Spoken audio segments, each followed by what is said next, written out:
Hey, this is Brigitte here, or B, coming to you with another Wink Sister for episode. Oh my gosh, I think it's like 18. And so, Wren, I was introduced to you through another Wink Sister. I'm so glad you could do this with me. And as we were saying, our group is international, and Wren is, tell us about yourself. Like, besides winging, like, who are you? Where are you currently located? Well, currently I'm in beautiful San Juan, Puerto Rico. I've been spending winters out here since my job went remote during the pandemic, and I've just come to absolutely love it here. It's an incredible spot. And then the summers, I'm up in the Gorge, Awesome. the Columbia River Gorge, which I feel like many wing folk will be familiar with. And it's an amazing migratory pattern. I feel very lucky. Yeah, some of the photos you sent me on Facebook, and when I follow you, it looks very nice. I think I have to come visit. Lovely. So, Yes, please. so how did you first learn about wing foiling? So I came to wing foiling from the kiteboarding path. So I was kiteboarding, then I was kite foiling, and I first saw winging. I think it was around 2019, and it happened to coincide where I had some fairly major injuries. I had to get like a big hip surgery, and Oh, then a little wow. bit after that, I broke my ankle, all Wow. from kiteboarding stuff. So I was looking for like initially I was like, oh, this is a fun new hard thing to learn that's lower impact that I can do while I'm a little bit injured. But then once I got hooked onto it, I was just like, this is it. This is amazing. Became instantly obsessed. Yeah, I was the same way. I love it. So, what's your background? Like, what do you do in life? Um, This has always been a hard one. Yeah. Yeah. So it's been like an interesting one for me to reconcile because my whole life, like my big banner of identity was just nerd, scientist, engineer, mathematician. Oh, And that's especially cool. while I was growing up, like I never thought that like athlete would be anywhere within that list. Uh, but yeah, outside of winging, which is now a big part of my life, I try and chase the water and wind everywhere. It's still the case. I love science, math, learning. I'm a data scientist and engineer at Airbnb. I work on our AI and safety systems, and yeah, Oh, wow. it's incredibly fun. Oh, that's great. Awesome. So so you work remotely, and that's how you can live in a couple of different places. Yep. Yeah, Uh, it is fantastic. I'm getting to live out dreams that I thought wouldn't be possible till I retired one day in a mhm. bajillion years. But now I just get to work from my computer. Awesome.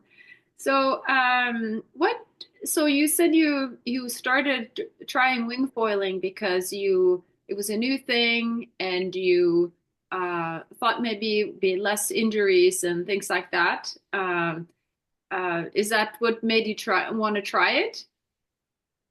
You think? Yeah, that was a lot of it. Like I feel like all of us on foil, anytime there's something new and a new challenge, it's so exciting to ride that initial extraordinarily painful part of the learning curve. The Yeah. funny thing is, I don't think like everyone in our life is like that, right? But we are.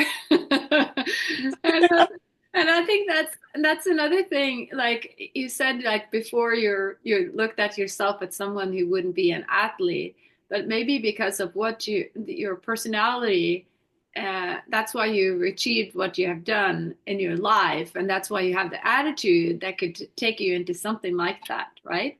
Because it's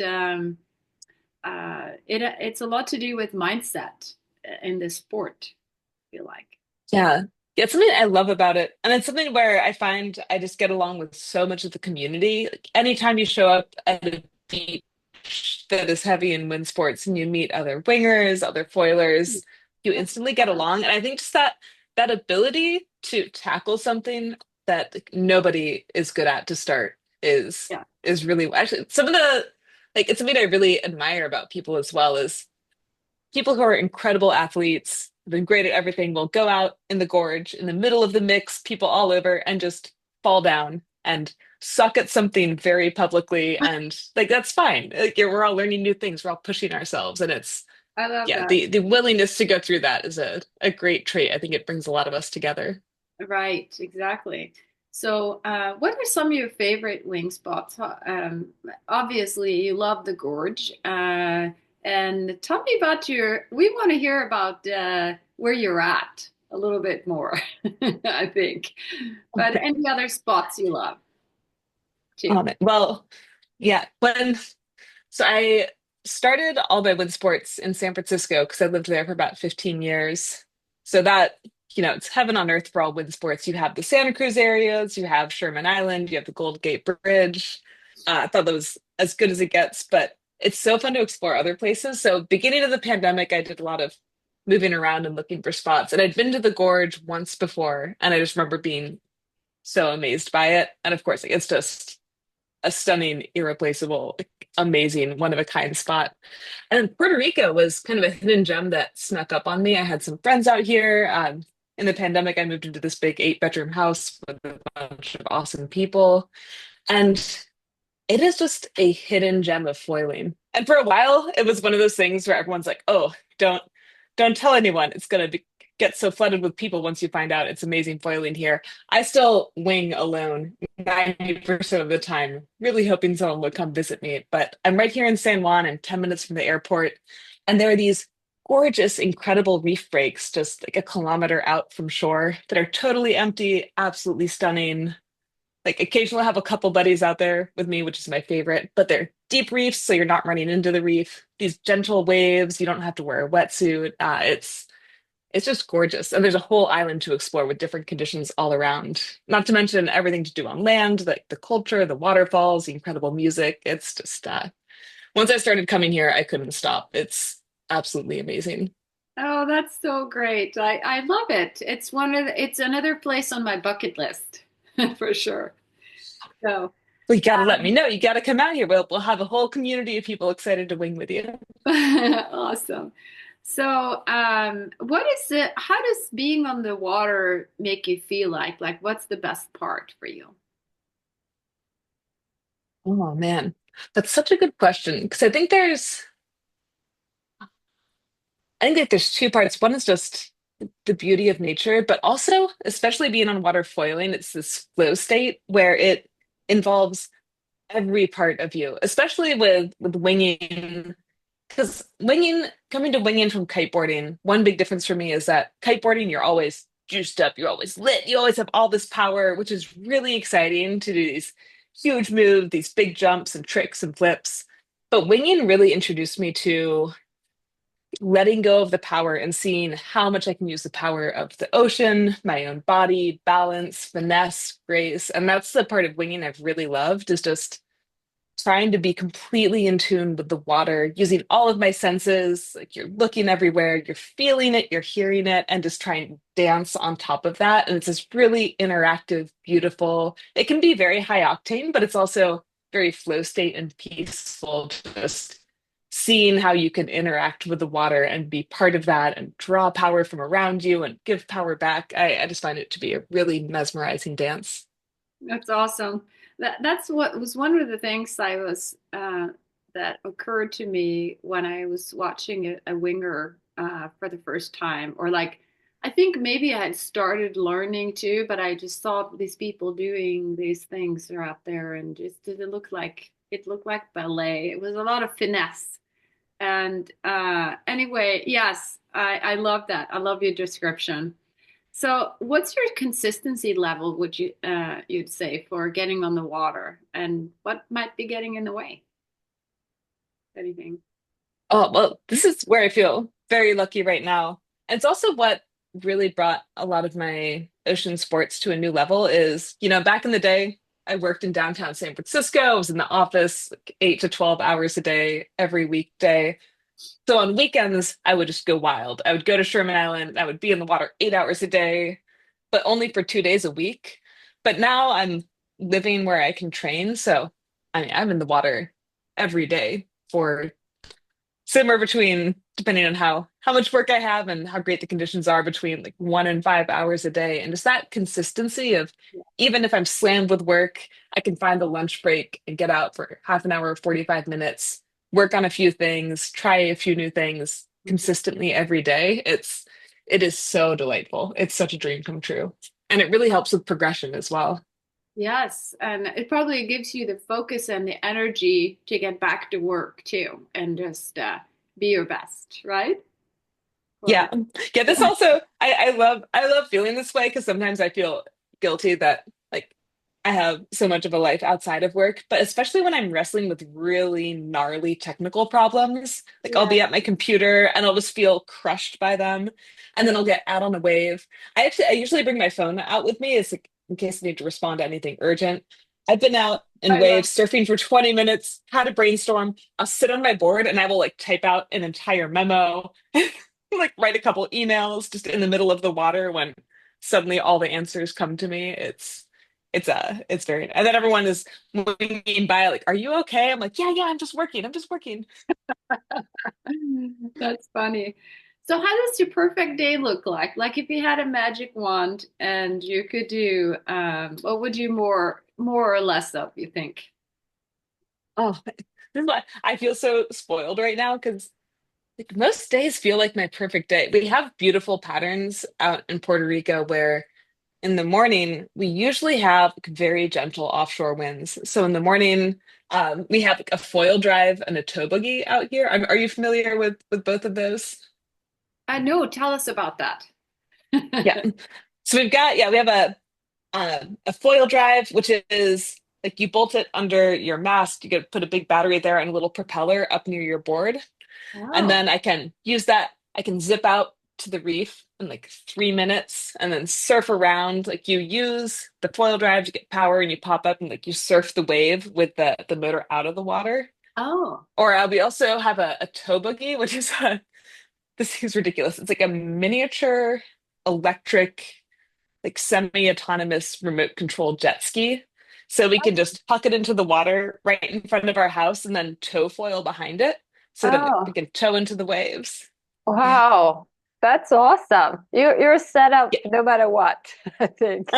These have changed my life. So every morning, like we have these beautiful glassy waves, like these conditions that as wind sports people, like if you like me came from a wind sports rather than a surf background, I am Yeah. used to windy waves. Yes, I'm used to right. winging on waves. But instead, like going out, like there's this beautiful, gentle, glassy waves, Yeah. and I'll go surf for a while. The wind will pick up. I'll come in. I'll still get a bunch of work done because I'm on Atlantic time, a bunch of work done before anyone else wakes up. Have Yeah. some lunch. When it's Pacific time lunch, I grab my wing, I go back out. And those same waves, like now they're totally different because now we have really long fetch with some wind waves and the groundswell waves. I get to play in the water with my friends. Yeah. And work actually is in my ideal day because I do love my job and I also really love having like a purpose. Sometimes like I love sports, I love the ocean. Yeah. I get tired sometimes, and it's really nice to be like, oh, today I get to sit down and do a bunch of meetings and relax. Yeah. Sometimes my work feels like vacation from exercise. Yeah. It's true, you know. I remember last time I traveled and winged, somebody was getting ready to leave there and be in their car for like 8 hours, and they were actually looking forward to it because has had been windy every day. So yeah, I get that. Um, so you need to do other things too, right? Uh, Yeah. so so understanding the nature of the sport, it sounds like a lot of it has had to adjust, and it sounds like you've adjusted. Do you have a place like on the water, or what? How's your where are you living? Well, how does it? How close is that? Maybe I should ask you that. Oh, water is about 10 meters that way. Oh, that's so great. Yeah. Yeah. Yeah, I'm really lucky here. So I rent an apartment from that there's this incredible foiler, incredible windsurfer named Kiko out in Puerto Rico. He was in the Olympics for windsurfing. He's one of the fathers of foiling in the Caribbean. He brought like Oh, early wow. kite foiling here. incredible racer. He's the one who taught me all the wing foil racing that I know. Him and Fiona Wildman. I learned from a lot of great racers. That's Um, awesome. yeah, so he has owned this place for more than 30 years on the water. He and his wife, he raised his kids here. But we go out winging together all the time. So I met him out in the water here, and now he's like my Puerto Rico dad, and we get to wing all the time. It's Uh, fantastic. that's great. It's okay. So that was going to be my next question. Like, what's your favorite takeaways from being in the wind sport or water sport community? And that sounds like it's one of them. Do you have any? I think you froze here a little bit. Oh, good. Okay, I think we're back. Yeah. So some of your favorite takeaways from being in the wind sport community. It sounds like the last thing you said was would be one of them. Having your friend there and being introduced to just this incredible place. Anything else you want to add to that or? Yeah, well, the community is such a huge part of it. And especially now, I think we're also at a very special time in our community because wing foiling is new still. I think the Yes, biggest impact that has for me is everybody remembers how hard it is to learn to foil. So I right. think there are other sports where like if someone comes out and is learning and they're a kook, like if there's a kook in the surf lineup and they don't know what everyone's like, oh, get out of here. But it's different when you see someone learning to foil. Like I see someone first day on wing, can't stand up, they're falling all over, the wing is flapping, and like no one is like, oh, they didn't need to get out of here. They suck. Everyone's heart goes out to them. They're like, oh, you're so brave. I remember that, and you're gonna get it. We believe in you. And that, Yes. like, I found the same thing in downwinding, like in all the foil sports. It's just we've all been learning together, and I hope we preserve that too. Yes. I really think that can stay. That feeling of when you see someone learning, you have so much excitement for them, so much compassion, and it creates this really beautiful community of people supporting each other, being Yes. excited for each other. When you have a rough day on the water, everyone comes in, it's like, we get it. We've all been there. Don't worry, it's going to be better. Like it's Right. so beautiful and so unique. I love it. Yes, that is great. So would you say that learning to wing has helped you in other areas of your life? Oh yeah, everything on foil has. I thought I'd learned hard things before, and yet we keep inventing harder foil sports. Because like I kind Yeah. of got this when I learned to kiteboard, but I find on foil especially, like I had a tough time. I had a real tough time learning to wing. I learned to downwind over the past few years, like both of them, and even now, like it's just knowing that okay, this is like day one or this is day 20 and I it feels impossible. It feels unnatural. Just having that feeling of I can't do this. I clearly I am not built for this. It's impossible. And then doing it anyway. Yes. Now when I feel overwhelmed at work or like when I feel overwhelmed in a interpersonal situation and I Yeah. just have that feeling of this is impossible. I can't do it. I'm like, oh no, I feel this way all the time. I just need to practice and Right. it might take years Yes. and might get better and then worse and then better and then worse again. But Yeah. I'll just keep like I get very zen about being shitty at things. I'm like, oh no, I'm used to being shitty at things. I know that this will pass. Just give me a decade. I know that's wonderful. I love that. And I think a lot of us can relate to that for sure. So thank you so much, Wren, for coming on here with us in the middle of your beautiful day and in paradise. And we look forward to seeing you on the water.